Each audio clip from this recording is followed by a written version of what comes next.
Se déplacer plus vite que la lumière, voilà qui contredit le génial Einstein. Une équipe de scientifiques qui travaille au CERN, le laboratoire de l'Organisation européenne pour la recherche nucléaire, prouve que c'est pourtant possible.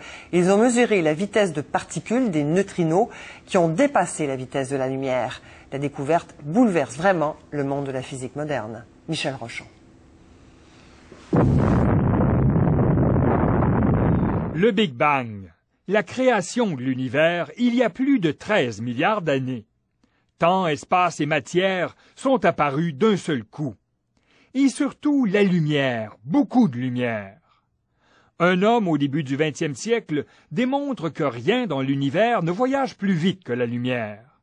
À partir de cet énoncé qui a rendu Einstein célèbre, on a élaboré une bonne partie de la physique du 20e siècle.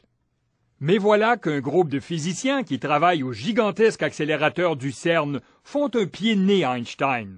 Ils ont accéléré des particules, des neutrinos, et leur ont fait parcourir un long voyage souterrain entre la Suisse et l'Italie.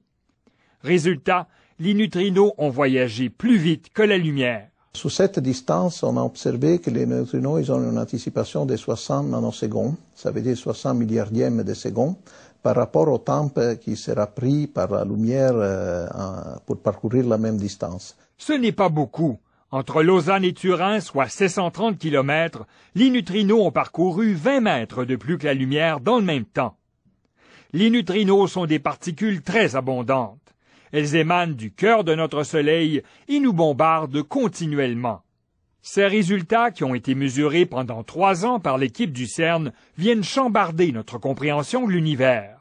Il se peut que ça soit la première fenêtre un petit peu sur cette nouvelle physique qui serait effective au moment du Big Bang. Et donc ça a des conséquences extrêmement importantes pour notre compréhension de l'univers, la compréhension de l'espace et la compréhension du temps. Il reste maintenant à d'autres équipes de reproduire ces résultats avant de conclure que le phénomène est bien réel. Et si c'est le cas, ce sera le début d'une nouvelle physique. Michel Rochon, Radio-Canada, Montréal.